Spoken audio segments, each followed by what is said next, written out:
Poštovani građani Republike Srpske, posljednji put sam vam se na ovaj način obratio krajem marta prošle godine, kada smo obilježavali 100 dana rada vlade i kada smo po prvi put spomenuli reformu visokog obrazovanja kao naš imperativ.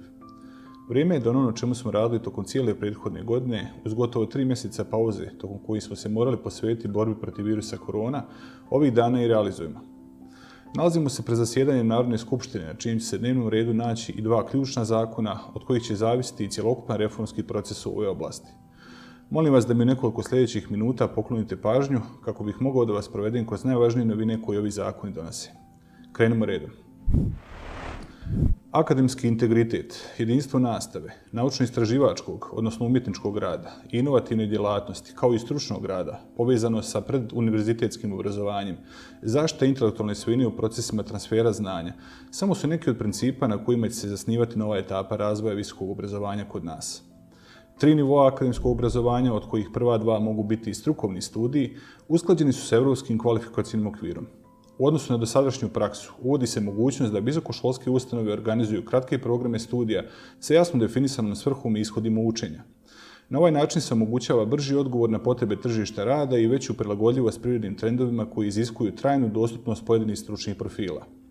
Ovim zakonom propisan je praktični rad i stručna praksa kao sastavni dio nastave, a modernizacija studijskih programa postaje obavezan i kontinuiran proces.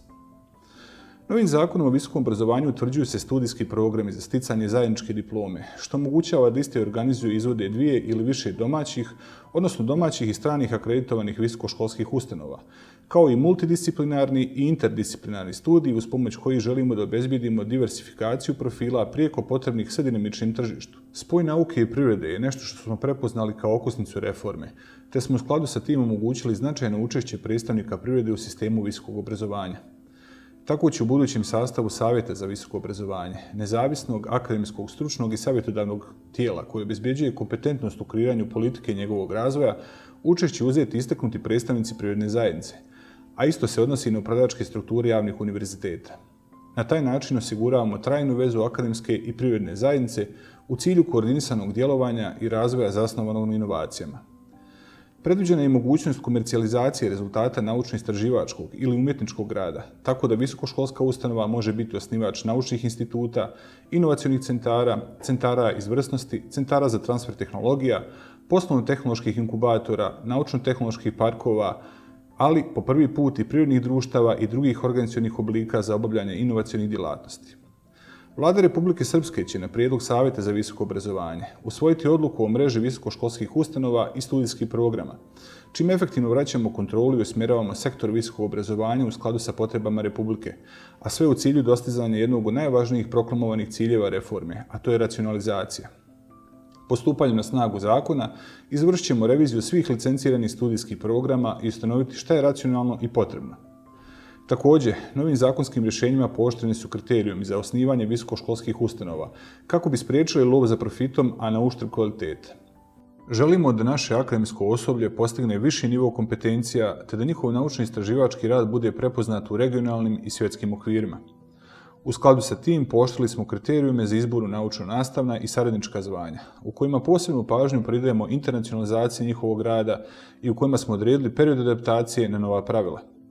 Rad na visokoškolskim ustanovama mora postati stvar prestiža, a profesorima koji ispunjavaju svoje akademske obaveze moramo vratiti ugled koji zaslužuju, te će se vrednovanje njihovog rada zasnivati na angažovanosti u naučno-istraživačkom radu, posvećenosti kvaliteti nastavnog procesa, akademskoj čestitosti i etici i odnosu sa studentima.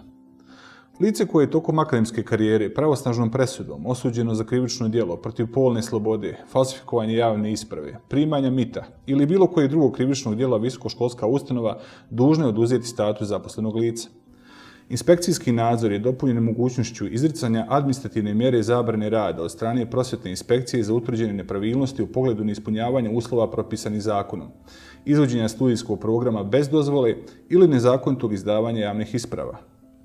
Reformisat ćemo i ojačati prosvjetnu inspekciju, koja sa novim zakonom dobija širok okvir za djelovanje i na najmanje negativne pojave u visokom obrazovanju.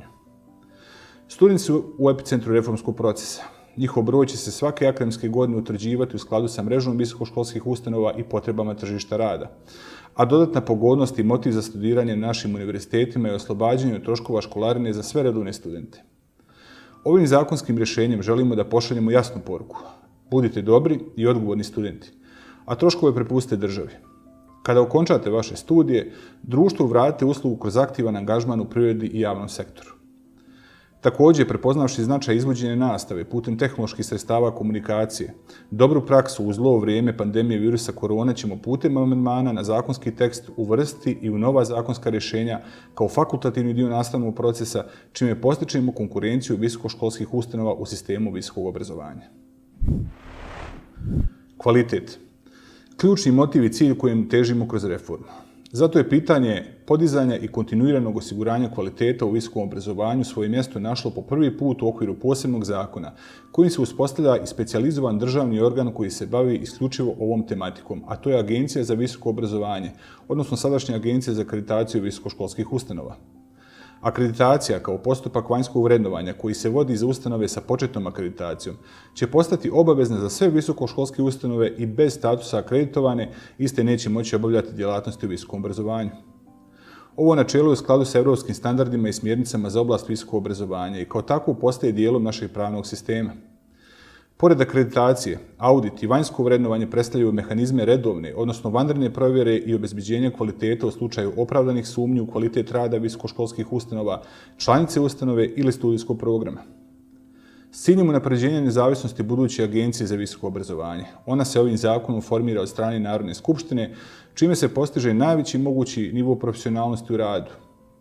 Po ugledu na dobre primjere europske prakse, uvodi se i komitet za žalbe i prigovore kao poseban organ u sastavu agencije.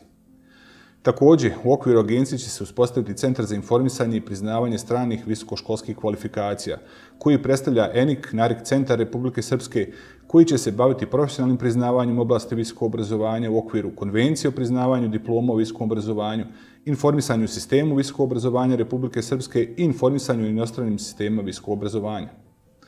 Zakon o obezbeđenju kvaliteta u visokom obrazovanju zaokružuje se inicijalni reformski set zakona u oblasti visokog obrazovanja, čiji je primarni cilj podizanje kvaliteta, internacionalizacija naučno-istraživačkog rada, modernizacija nastavnog procesa i racionalizacija administrativnog aparata.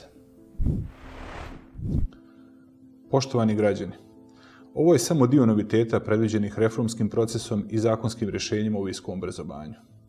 Pozivam sve političke faktore, svo akademsko osoblje, studente, pa i vas, stanovnike Republike Srpske, čija će budućnost zavisiti od puta kojeg sada trasiramo, da podržite ovaj reformski kurs. Svijet 21. vijeka je svijet konstantnih promjena, digitalne ekonomije i dinamike brzog voza.